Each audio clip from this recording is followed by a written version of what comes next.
नमो बुद्धाय। पिछले क्लास में जो भी गण देखे हैं वो 9 गण है। उसमें से हमने 4 गण का हमने अभ्यास किया था। हम्म, अभी आगे के जो गण है उसके बारे में हम जानेंगे। हम्म, तो गण का ये जो पोर्शन है इसमें आप देखते हैं कि जो क्रियापद जो है वो क्रियापद कैसे बनते हैं, और क्रियापद में जो भी धातु होता है उस धातु से हम क्रियापद कैसे बनाते हैं ये हम देखते हैं। तो ये जो धातु है, ये धातु पाली भाषा में कम से कम मतलब ज्यादा से ज्यादा 550 से ज्यादा ये धातु है। मतलब द अल्टीमेट वर्ड कि जिससे क्रियापद या कुछ जो बाकी के विशेषण है, सर्वनाम है, नाम है, जो भी बनते हैं उस धातु से। तो ये धातु 9 गण में विभाजित है। कहीं कहीं किसी व्याकरणकार ने 6 गणों में उसे विभाजित किया है, लेकिन यहाँ हम जो मोगलान का व्याकरण देखते हैं तो उसमें 9 गणों में उसे विभाजित किया है। तो ये 9 गणों में क्यों विभाजित किया है कि क्योंकि हर एक गण में उस धातु से अलग अलग तरीके से विकरण जोड़ा जाता है। क्रियापद बनाने में अलग अलग तरीके से विकरण जोड़े जाते हैं। ये विकरण जोड़े जाते हैं मतलब धातु से कुछ ऐसे शब्द है कि अक्षर है या शब्द है, तो उसे वो जोड़ते हैं। फिर जोड़ने के बाद उसका स्टेम बन जाता है, धातु का स्टेम बन जाता है। मतलब क्रियापद का प्रत्यय लगाने के लिए वो अभी तैयार हो जाता है। वो स्टेम बनने के बाद फिर बाद में उसे काल का या किसी क्रिया का जो भी प्रत्यय है वो उसे जोड़ दिया जाता है। फिर वो शब्द जो रूप बनता है वो क्रियापद के रूप में हमारे सामने आ जाता है या हम उसे इस्तेमाल करते हैं। तो ये बहुत ही एडवांस ग्रामर में बहुत ही महत्वपूर्ण है, क्योंकि क्रियागण जो है मतलब क्रियापद जो है ये जैसा विभक्ति है पाली भाषा में, वैसे क्रियापद का भी बहुत ही महत्वपूर्ण है, क्योंकि क्रियापद से हमें बहुत सारे पाली की ग्रामर की जो जानकारी है वो सब मिलती है। मतलब नाम मिलता है क्रियापद को प्रश्न पूछने से, नाम मिलता है, कर्म मिलता है, बहुत सारे बेसिक बेसिक जो बातें हैं क्रियापद को हम जब पूछते हैं कि ये कैसा है, कौन है, क्या है, तो बहुत सारे प्रश्न का उत्तर देता है। मतलब ग्रामर समझने में उसकी बहुत सहायता होती है। तो इसी तरह ये गण सीखने का ये महत्व है। तो हमने पहले सीखा जो पहला था भौतिक गण। तो भौतिक गण में ये क्या होता है, एक्चुअली वो उसमें जो विकर्ण जो होता है वो नहीं होता है। मतलब जो भी धातु होता है वो उसे होते हैं उसे उसमें विकर्ण नहीं होता है, लेकिन लेकिन उच्चारण के लिए उसे जोड़ दिया जाता है। सिर्फ उच्चारण के लिए, लिखने के लिए नहीं।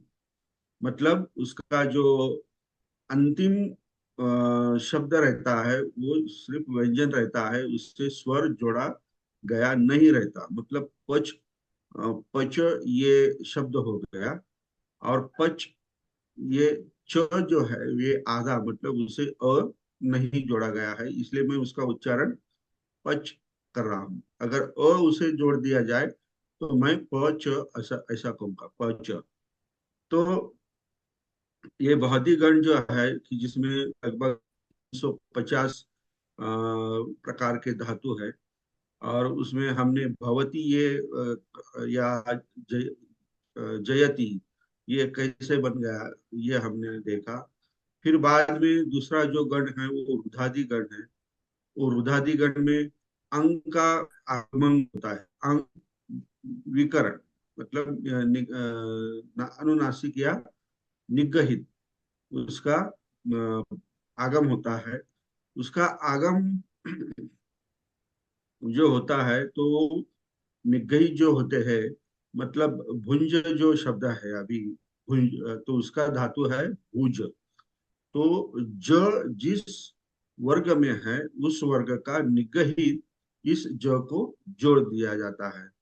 तो ज वर्ग कौन से ज व्यंजन ये कौन से वर्ग में है, तो च च छ वर्ग। ज ज न्य न्य। तो इसका न्य ये क्या है, निगहित है, तो ज को जोड़ दिया तो वो भुंज हो गया। ओके। तो भुंज होने के बाद फिर हम उसे सी लगा सकते हैं, क्रियापद, सॉरी वर्तमान या भूतकाल या भविष्य काल का, काल के जो प्रत्यय है वो कोई भी जोड़ सकते हैं, मतलब भुंजती जोड़ सकते हैं, भुंजत, भुंजी, भुंजिस्सामी, ऐसा सब काल की हम उसे प्रत्यय जोड़ सकते हैं। फिर बाद में हमने देखा दिवादी गण। दिवादी गण में य का आगम होता है, तो जो भी क्रियापद होते हैं उसमें य का आगम होता है। लेकिन यह य का आगम होने के बाद एक नियम उसे लगता है कि उससे वो चेंज हो जाते हैं। फिर और एक तीसरा नियम लगता है, तो फिर उससे भी वो चेंज हो जाते हैं। जैसे हमने कुध का कुज्जति कैसे बना, कुध का कुज्जति कैसे बनना ये हमने देखा। कुध में य का आगम हो गया तो कुध्य हो गया। फिर एक नियम जो हमने लगाया, जो भी तो का वर्ग होता है और ध होता है, द होता है, तो उसका जो ध का वर्ग का ऊपर का जो वर्ग है उसमें से कॉरस्पॉन्डेंस व्यंजन उसे जोड़ दिया जाता है, फिर वो दोनों का सेम हो जाता है। फिर दोनों का सेम होने के बाद में और एक नियम लगता है, तो वो शब्द व्यंजन उसका चेंज हो जाता है। मतलब दिवादी गण में 3 स्टेप में क्रियापद बनता है। तो हमने कूद का देखा, और चौथा जो है वो तनादि या तुनादि, तुदादी। तुदादी। सॉरी तुदादि, तुदादि, तुदादि गण हमने देखा। तो ये तुदादि गण तो ये बिल्कुल स्पष्ट है, इसमें कुछ हाइड करने का या जोड़ने का या अलग थलग नियम लगाने का इसमें कोई सवाल नहीं है। इसमें अ का सीधा सीधा आगम हो जाता है और अ इसे लगता है। जैसे पच, ये जो है ये पच है, मतलब इसमें सॉरी पच तो इसमें आता है भौतिकन में। तो कीरा जो है या खीप है या गिर है या गिल है या तूद है, ये जो सब तुदादी गण के जो धातु है, इसमें ये तुदादी गण में क्या होता है, अ का आगम होता है, अ का आगम। लेकिन सबसे महत्वपूर्ण बात क्या है कि इसमें उसका जो उपांत ई या उ होता है, उपांत मतलब अंत के पहले का जो भी अक्षर होता है, अल्फाबेट होता है, उसमें अगर ई और उ हो तो उसका ए या ओ नहीं होता है। ये आपको ध्यान में रखना है। ये चौथे गण में तो जैसे कीर जो है, तो हमने उसे प्रीफिक्स लगा दिया वी, तो वी कीर हो गया। और ये जो अ जो है, तो इसे र को जोड़ दिया, तो वी की र हो गया।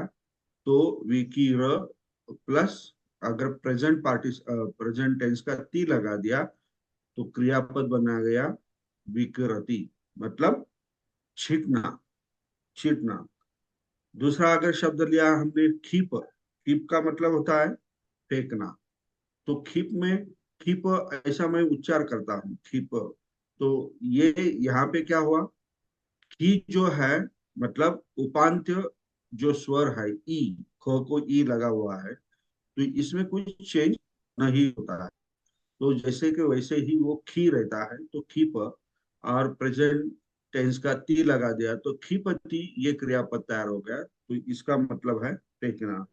तो इसी तरह ये तुदादी गण का जो है, इसमें दो बातें आपको ध्यान में रखना है। अ का आगम होता है, लेकिन सबसे पहले उसका जो उपरांत शब्द जो है, अक्षर है, अल्फाबेट जो है, उसमें कोई ई या ए का, ई और उ का ए और ओ नहीं होता। ये आपको ध्यान में रखना है। ओके। फिर जाते हैं हम पांचवें गण में। तो यहाँ पे अ का आगमन हो गया। अभी पांचवें गण से थोड़ा नियम थोड़े अलग है।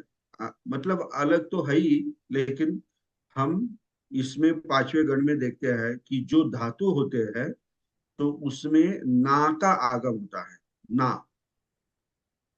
किसका आगम होता है? ना। न, न का मतलब नल से होता है ना, वो ना, उसका आगम होता है। तो इसमें भी ना का आगम होते हुए, जैसे यहाँ पे अ का आगम हुआ, लेकिन उपांत जो ई और उ है, उसमें कोई चेंज नहीं हो। उसी तरह यहाँ जाति गण में, पांचवा गण जो है जाति, उसमें ना का आगम होता है, लेकिन उपांत ई और उ में उ का ए और ओ नहीं होता। समझे? तो अगर हमने ज न्य, क्या कहते हैं, न्य जो है, न्या, ये धातु है न्या। देखिए ये धातु जो है न्या, है एक ही अल्फाबेट, लेकिन उससे कितने सारे क्रियापद बनते हैं। न्या का मतलब होता है, क्या होता है? जानना, जानना। न्या का हम मराठी में उसे कहते हैं ज्ञा। हाँ, ज्ञान, ज्ञान से ज्ञान शब्द बनता है मराठी में। लेकिन ये हिंदी में भी बनता है। न्या से ज्ञान कहते हैं, नहीं क्या? वैसे ही पाली में ये जो न्या है, न्या से पन्या, पन्या बनता है, मतलब अच्छी तरह से जानना, सही तरीके से जानना। ये न्या धातु को प लग गया है, मतलब प्रीफिक्स लग गया है, तो ये पन्या हो गया। जैसे कि अभी इसका जो क्रियापद है, ये इस धातु का जो क्रियापद है, वो कैसे बनता है? तो उसमें थोड़ा इरेगुलरिटी है। तो न्या का क्या हो जाता है? जा हो जाता है। और उसमें ये जो ना का आगम जो मैंने अभी बोला आपको, तो ना का, उसे जा को ना जोड़ जाता है, मतलब जाना, ये स्टेम हो गया। जाना ये स्टेम हो गया। फिर उसके आगे हमने टी, ये अगर प्रत्यय जोड़ दिया, प्रेजेंट टेंस का ती प्रत्यय जोड़ दिया, तो उसका जो रूप जो है, क्रियापद का रूप है, वो क्या बन गया है? जानाति। तो न्या धातु से क्रियापद क्या हो गया? जानाति। अगर आपको जानाति ये शब्द अगर आ गया, कहीं दिखा, तो आपको ये समझना चाहिए कि इसमें धातु न्या है, और इसका मतलब होता है जानना। ओके। तो ये जानाति से सम, जानाति, अभी जानाति, प जानाति, ऐसे अलग अलग तरीके से क्रियापद बन गए, ओनली वन इससे। ओके। तो इसी तरह ये जाति गण जो है, इसमें किसका आगम होता है? ना का आगम होता है। एक धातु है अस। अस, उसका मीनिंग होता है खाना। अस का मतलब होता है खाना। ये धातु है अस। ओके। तो उसे जो अगर हमने ना जोड़ दिया, उसे अगर हमने ना जोड़ दिया, तो क्या होता है? अस प्लस ना, तो असना। ओके। और फिर उसे अगर प्रेजेंट टेंस का ती जोड़ दिया, तो क्या हुआ? असनाती, मतलब खाता है। तो असनाती में आपको पता होना चाहिए, अस ये धातु है।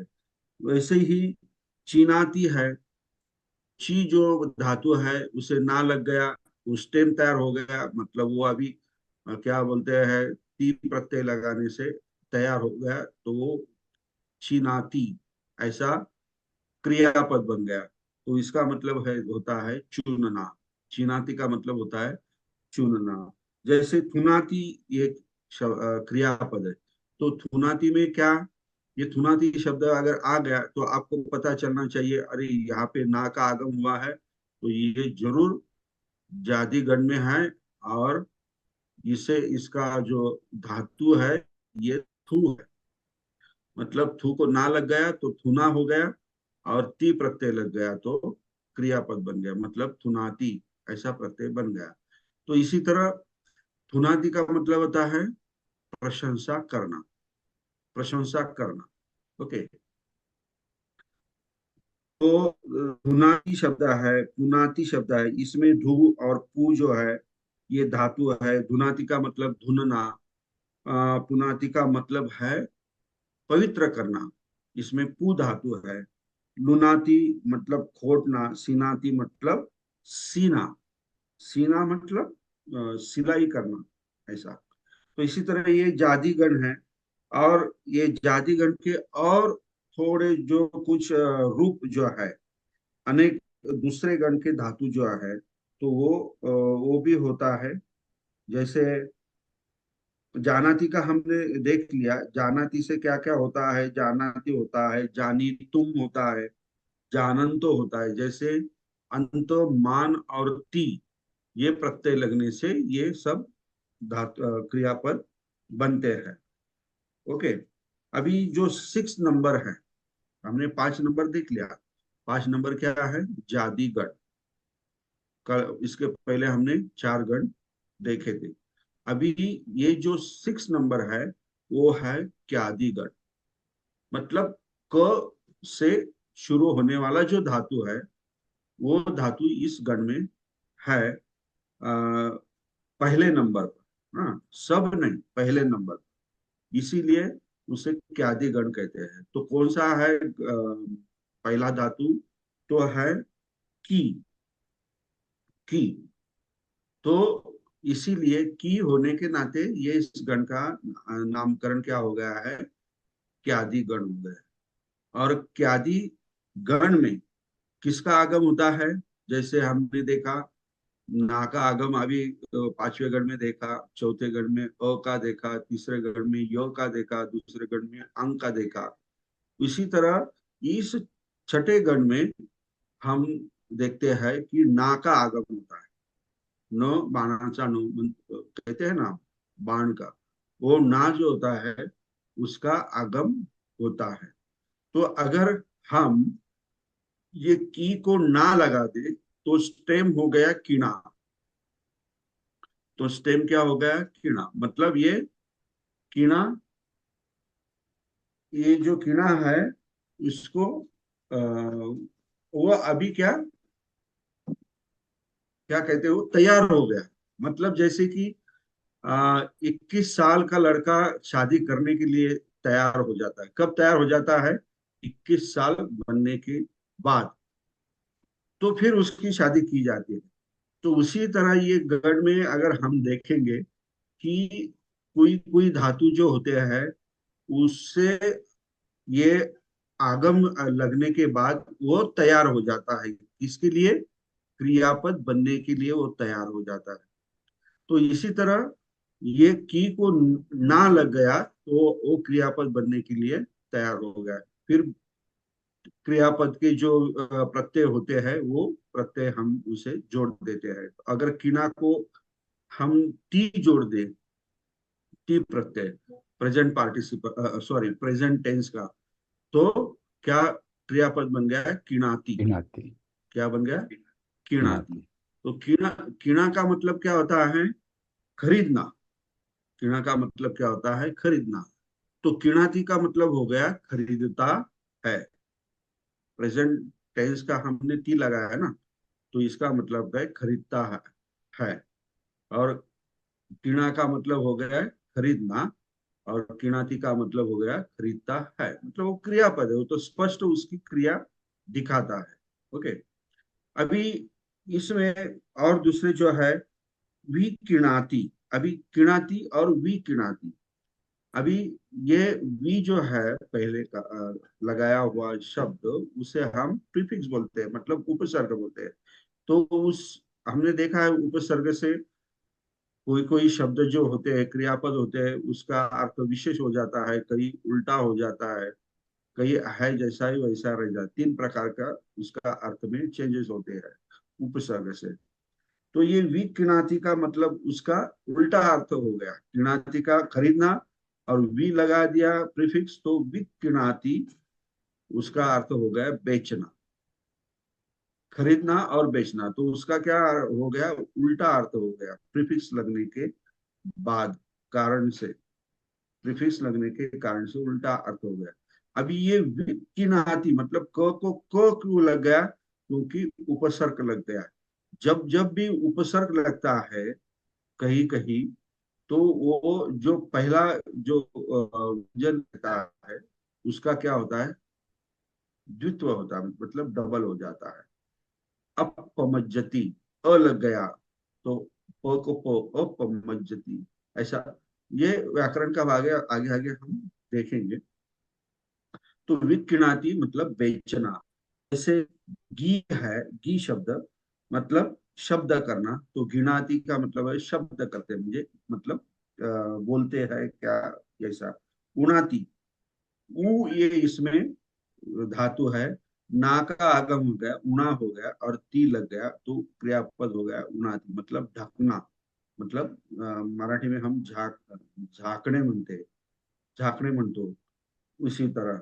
तो सकनाती मतलब सकना, मतलब हो सकता है, उसी उसी तरह से। सु, सु ये धातु है, तो ये सुनाती, क्या होता है, सुनाती मतलब सुनना। तो ये सु जो है, ये जैसे क्यादिगण में आए वैसे जादिगण में भी है सु, तो उसको ना भी लगता है। मतलब जादिगण में अगर हो तो वो सुनाती होता है, और क्यादिगण में अगर हो तो वो सुनाती होता है, लेकिन अर्थ एक ही होता है। कभी कभी हम कंफ्यूज होते थे, ये सुनाती और ये सुनाती, ये कैसे हो गया, ये दो दो तो इसके मीनिंग अलग है क्या, तो वो वैसे कुछ नहीं है। तो ये एक ही उसका अर्थ होता है, सुनाती। तो इसी तरह ये क्यादि गण है, ये आप ध्यान में रखिए। क्या बोला, क्या दी बोला ना, तो की ये उसका पहला धातु है, ये समझना है। और की को ना का आगम है, ओके, ना का आगम है। और उसी तरह दूसरा जो नियम है इसमें भी, इसके जो उपांत जो उपांत ई और ऊ का ए और ओ नहीं होता, ये भी ध्यान में रखना है।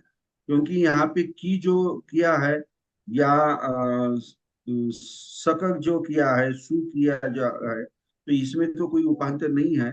लेकिन अगर आया तो उसका कोई ई और ओ का ए और ओ नहीं होता, ये आपको ध्यान में रखना है। अभी इसके आगे जो है 7 नंबर का गण जो है वो स्वादी गण। मैंने ये गण के नाम पिछले क्लास में आपको लिख कर दिए हैं। मैं अपेक्षा करता हूँ कि आपने वो लिख लिए होंगे, और आप देखते होंगे आपके नोटबुक में कि कौन सा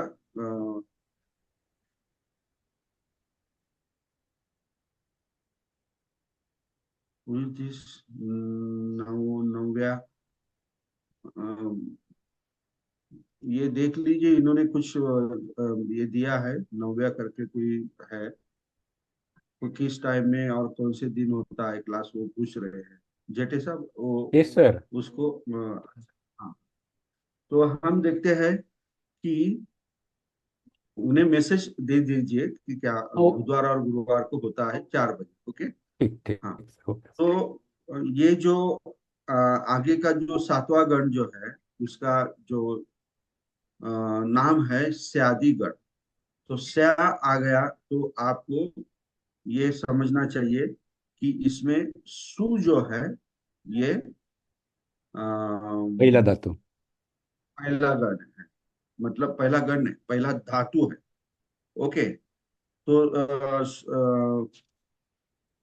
एक मिनट हाँ।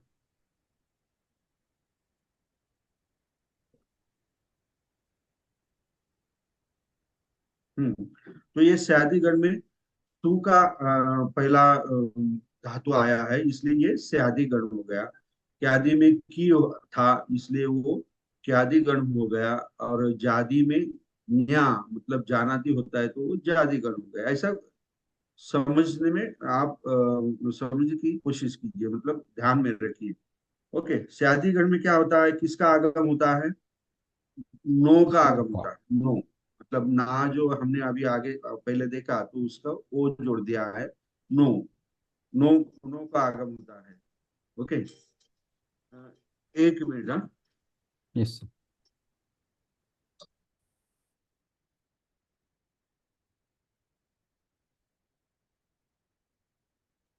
हाँ, नो का आगम होता है।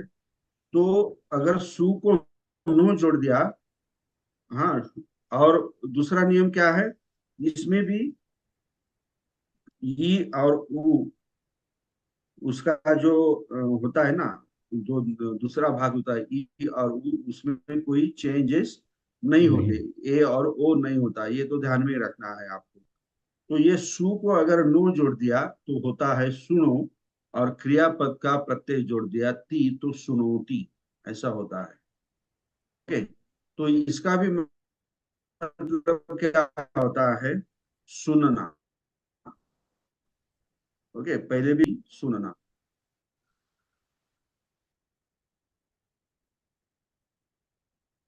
तो एक धातु जो है, ऐसा नहीं है, एक ही धातु चार चार गण में भी आता है। ये बहुत ही इंपॉर्टेंट बात है। एक धातु तीन गण में आता है, दो गण में भी आता है, चार गण में भी आता है।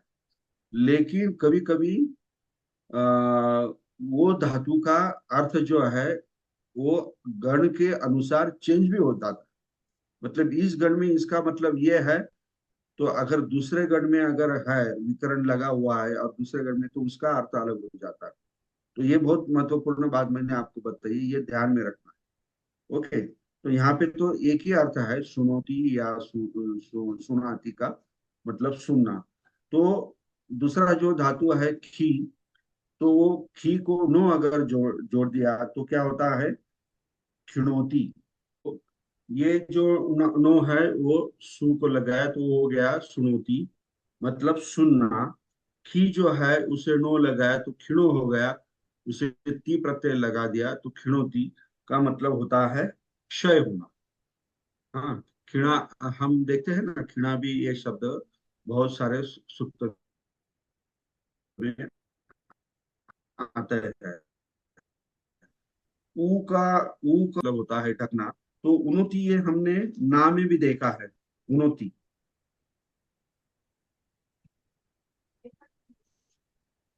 किसमें देखा था हमने हमने अभी उन्नति आती या उन्नति देखा था।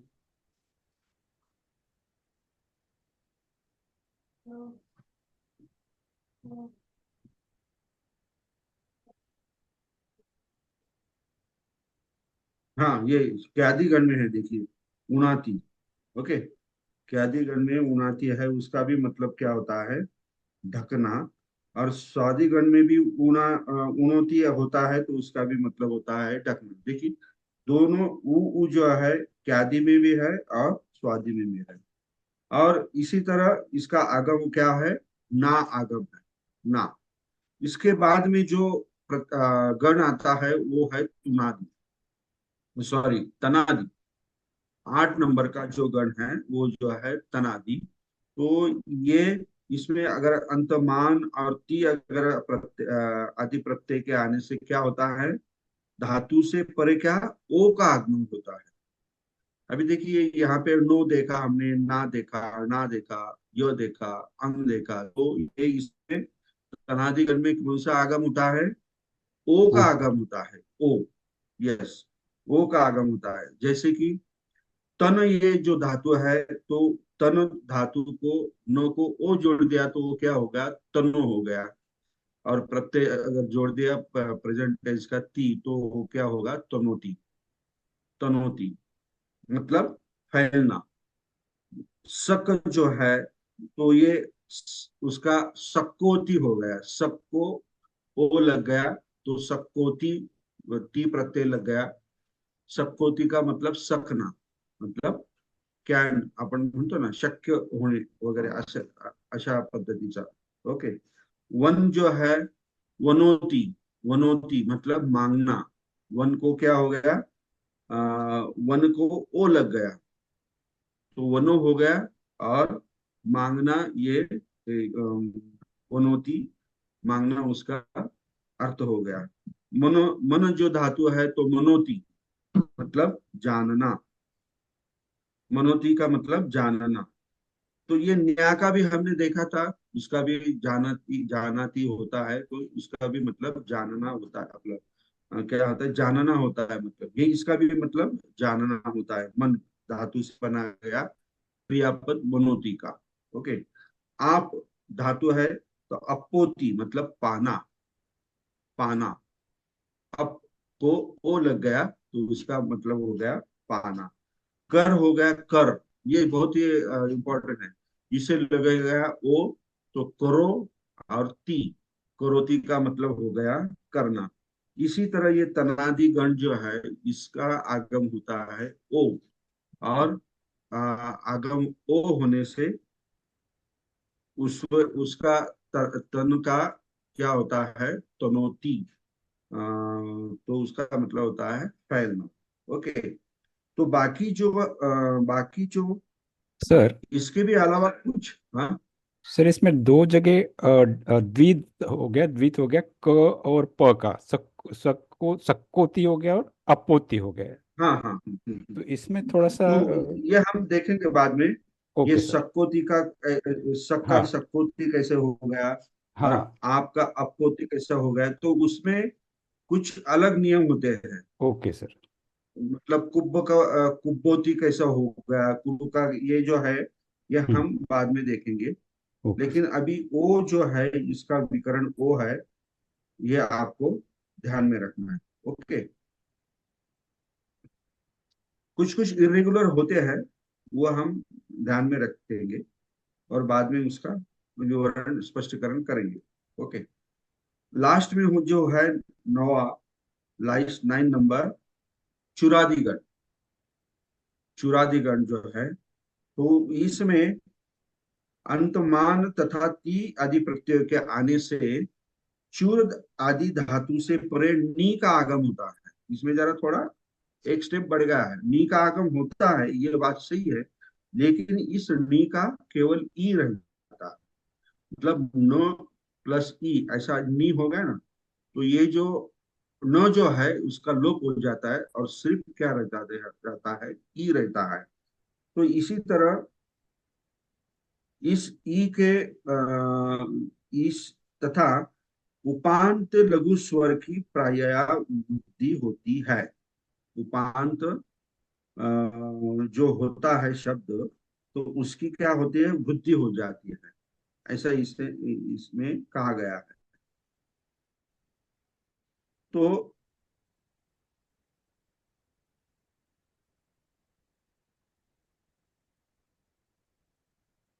ई का ए हो जाता है चुरादीगढ़ में.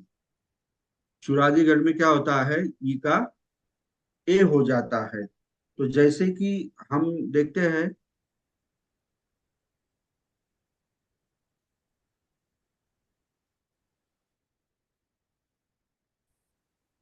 जैसे कि हम देखते हैं कथ शब्द, कथ मतलब कहना, तो उसका क्या बनता है, कथ को ए लग गया, ई का ए होता, वृद्धि हो जाती.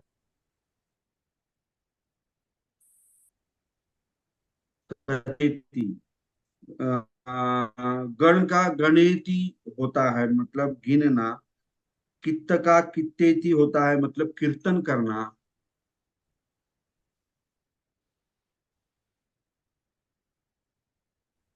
गंथ, गंथ, तो इसका मतलब होता है गुथना. ओके. चिंत का मतलब होता है, चिंत ये धातु है, तो इसका क्रियापद कैसा बोले, चिंतेति.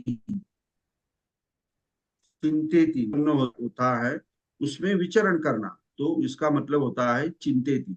तो हम कहते हैं कि क्या चिंता कर रहा है, तो उसके बारे में, उस विषय में हमारा जो चित्त रहता है वो क्या करता है, विचरण करते रहता है, उसे चिंतित कहता है। तो चूर जो है, चोरेती और चोरयति। अभी ये भी यहाँ पे जोड़ा गया है, हम क्यों जोड़ा, वो यह कैसे क्यों जोड़ा गया ये हम देखेंगे। तो चूर जो है ये शब्द, ये इस गण में फर्स्ट नंबर पे है, इसलिए इसे चुरादी चुरादी गण कहा गया है। और ये समझने में बहुत ही आसान है। जो ए एंडिंग क्रियापद जो है या स्टेम होते हैं, तो ये सब चुरादी गण में आते हैं। कथेती, देसेती, हाँ, बहुत सारे हैं। पालेती, झापेती। झापेती का मतलब होता है जलाना, नॉट भापना, जलाना। हम्म। पूस मतलब पोसेती, मतलब पोसना। पूज, ये देखिए पूजेती, ये जो है पूजेती या पूजयती, ये जो कौन सा गण है, ये चुरादी गण में है। हम वर्णगंध गुणोपेतम एतम कुसुम संतति पूजयामी, ये देखिए पूजयामी, ये जो है पूजयती, यहाँ पे भी लग गया है प्रत्यय प्रेजेंट टेंस का, इसलिए पूजयामी मतलब मैं पूछता हूँ। तो हम्म। पूजयामी ये कौन से गण का है शब्द, चुरादी गण का है। पूरा। पूरे चुरादी गण में ये पूजा आता है। हम्म। ये इसी तरह, तो मनतेती भी है। मंत, जैसा हमने चिंत देखा, मन के बारे में, चित्त के बारे में, जैसा वो मंत भी एक धातु है चुरादिगण में, तो उसका क्रियापद क्या बनता है, मंतेति। ओके, तो इसका मतलब क्या होता है, सलाह करना, मतलब एक दूसरे से बातचीत करना, सलाह करना, मंतेति।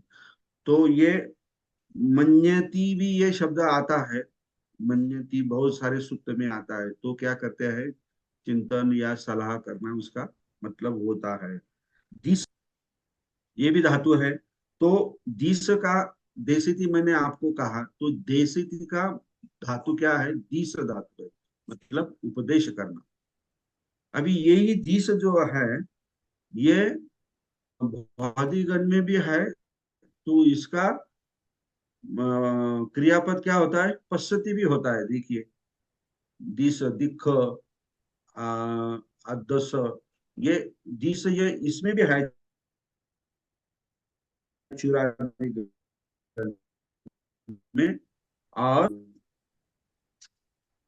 वो कंफर्म कर लेते हैं हम, बौद्धिगण में मैंने पढ़ा। हाँ, ये देखिए पश्यति का, तो ये दिस धातु जो है, ये बौद्धिगण में भी है। तो इससे इसका मतलब यहाँ पे क्या है, देखना। पश्य मतलब उसका पश्य होता है, दस्य होता है, दस होता है, द होता है, और दक्ष होता है। दिस धातु का दक्षति दक्षयति मतलब देखता है। लेकिन उसी तरह ये दिस जो है, ये चुरादी गण में भी है। लेकिन चुरादी गण में होने के कारण उसे ए प्रत्यय, ए विकरण लग गया, तो वो क्या हो गया, देसेती हो गया। और उसका मीनिंग चेंज हो गया, तो उपदेश करना, ये उसका मीनिंग हो गया। तो इसी तरह ये जो वंद है, वंदेती, वर्ण है, वन्नेति, वन्नेति, ऐसे बहुत सारे। ये आपका जो धातुगण जो है, मतलब धातु पाठ है इस बुक में, पाली महाव्याकरण में जो धातु पाठ है, वो अगर आप पढ़ेंगे तो आपको सब पता चल जाएगा।